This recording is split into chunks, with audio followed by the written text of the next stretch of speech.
FOLORUNSHO See What You Made Me Do. Boluwatife was a young Yoruba man who found success very early in life. He was intelligent, hardworking, and deeply devoted to his faith. When he met Funke, a beautiful and kind-hearted woman from Abeokuta, he knew she was the one. Their love blossomed, and they became the envy of many. Among those who admired Funke's fortune was her best friend Bisi, who secretly desired Boluwatife for herself. Why will she always have all the best things? Why? I'm beautiful now. Am I not fine under her? Their wedding was grand, a celebration of love and prosperity. Shortly after, Funke became pregnant, filling their home with joy.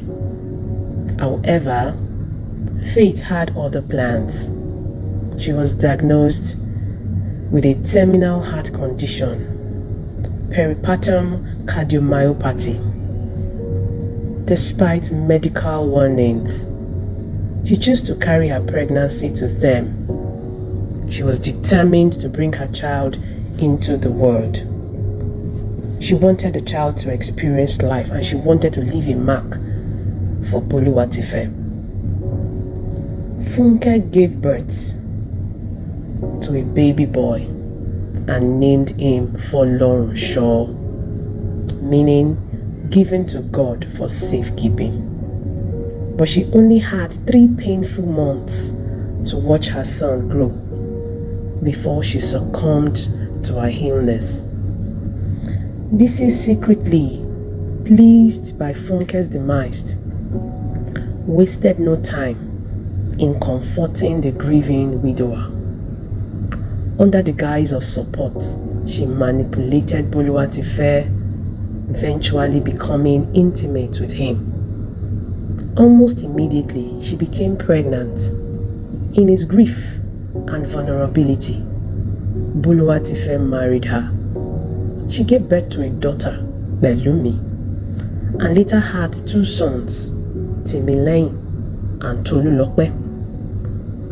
While their father believed he had built a happy family, the reality was far from it. In his presence, Bisi treated FOLORUNSHO like a beloved son, but once he was away, she turned into a cruel stepmother.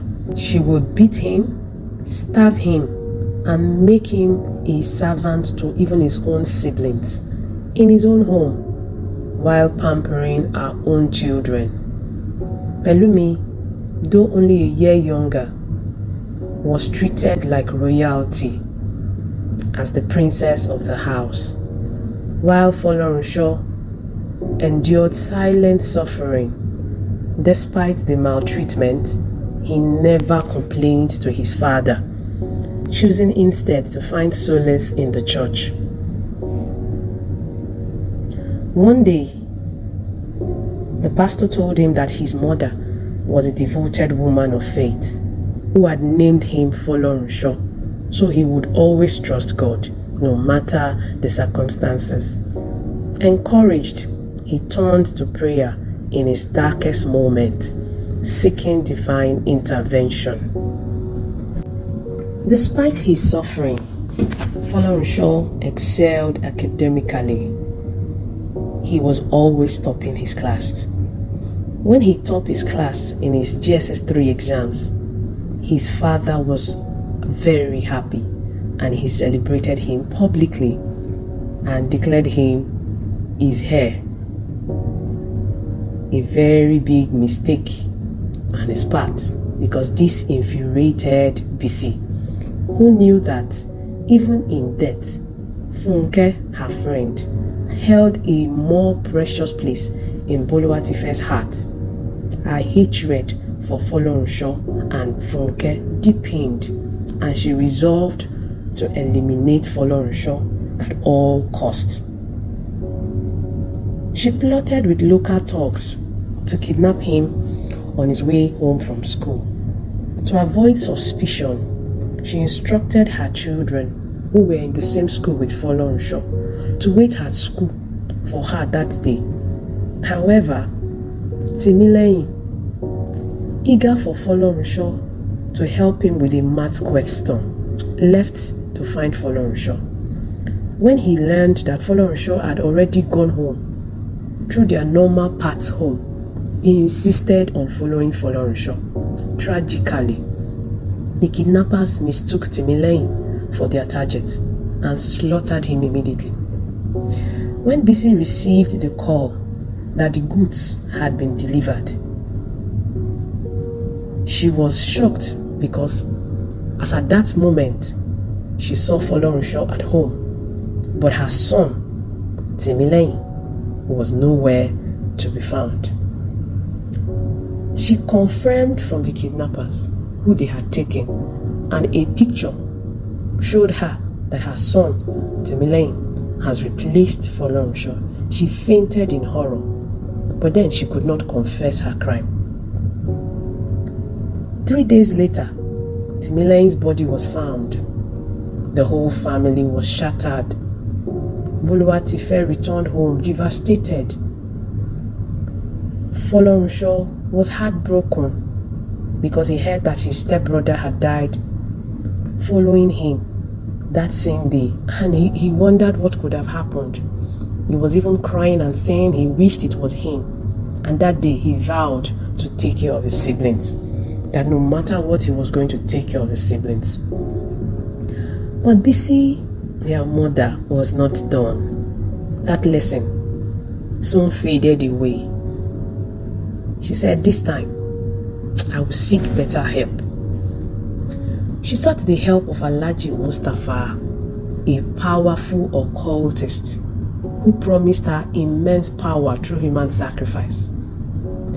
She plotted to send FOLORUNSHO as a package to Alhaji, and she told him in secret that he was going to deliver a package to a distant neighborhood for her, unaware that her youngest son, Tolulope, was eavesdropping, thinking that it was something big that his mother wanted FOLORUNSHO to go and collect, and he felt very entitled that every of such things should belong to him. Greedy and entitled, Tolulope assumed the errand involved wealth and decided to follow his stepbrother. On the way, FOLORUNSHO encountered two little children looking for their elder sister. They were crying, they were shattered, they didn't know what to do because they felt that they were lost. Compassionate as always, he helped them to find their way home. This small detour saved his life.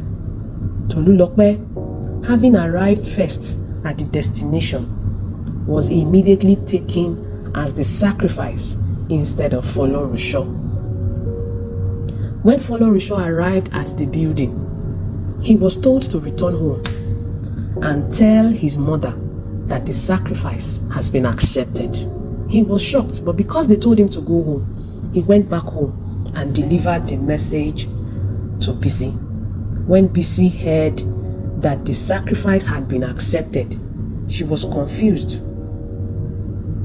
Hours passed, and Tolulope never returned home. When she realized that it was her son, she didn't know what to do. She couldn't even faint this time around. She was just muttering up and down. She was going like someone that was mad. She couldn't believe that her own son had again taken FOLORUNSHO's place. The horror was not something she could keep to herself, and she quickly called Boluwatife home, who was already on his way. Tragedy, tragedy, tragedy. Why is it that every time I go for a walk, there is tragedy in this house? Boluwatife was inconsolable. He was crying. He was hitting himself all around, thinking it was his bad luck because he went out to work for the family to eat. He decided to bring his business closer home and vowed never to leave his children again. Bisi, meanwhile, drowned in silent guilt, unable to confess the truth. With only FOLORUNSHO and Pelumi left, their father became overprotective, shielding them from harm. And for a long while, peace reigned, but that was just in 3 months. Because Bisi's hatred remained, she was now desperate, like someone possessed, to see FOLORUNSHO gone. One day, she overheard market women gossiping about a deadly herbal poison that killed a young girl. Some described it as a mixture of snail water, dried lizard, ground melon seeds, and fermented locust beans, and mixed a whole lot of other mixtures. And they kept saying that once it is ingested, it causes an agonizing death. She was inspired once again, and she became friends with some of these women in order to hear more of the story on this food poisoning. She decided to go in search of this poison. She got it. One day, Boluwatife was called to just oversee a project on site that would require just a few hours. Bisi decided that was her day to kill FOLORUNSHO again. Boluwatife instructed Bisi to pick the children from school, to which she agreed. Before going to pick the children from school, she prepared rice and laced FOLORUNSHO's food with the poison. When the children arrived from school, she served the food with an unusual kindness that even made everyone suspicious. FOLORUNSHO was very suspicious. He was wondering what came over his mom. However, before he could even eat, Pelumi, the treasured princess, felt that FOLORUNSHO's food was better than hers. And as their mom, not wanting to be a part of what would happen later, went out of the house, she quickly grabbed FOLORUNSHO's food, believing that he was given a better portion. She swapped their meals and commanded him to eat her food. FOLORUNSHO, left with no choice, ate the food, and Pelumi ate the poisoned food. Minutes later, Pelumi began convulsing, foaming at the mouth. FOLORUNSHO ran to call their mother. As fate would have it, their father was just arriving home and rushed inside alongside their mother. He found his beloved daughter writhing in pain, her mother screaming in confusion. But in Pelumi's last moment, she gasped and said, "Mommy, you made this food for FOLORUNSHO." Boluwatife turned to Bisi in horror. Realization dawning. Unable to lie, she collapsed in tears. The truth of her hatred, her envy, and her wickedness came pouring out in a flood of confessions. Boluwatife was devastated that the conniving act of a woman like this could make him lose 3 good children, all because of hatred and bitterness and jealousy. Bisi was arrested and tried for murder. She lost everything: her family, her freedom, and her soul. FOLORUNSHO, the boy once despised and haunted, emerged victorious, not through vengeance, but through faith. He continued to excel, eventually becoming a renowned doctor, dedicating his life to saving others. His father, though forever haunted by the past, lived long enough to see his son thrive. And so, the name FOLORUNSHO, given to God for safekeeping, proved to be his destiny. Despite the evil that sought to consume him, he remained under divine protection, a testament to faith, resilience, and the justice of God.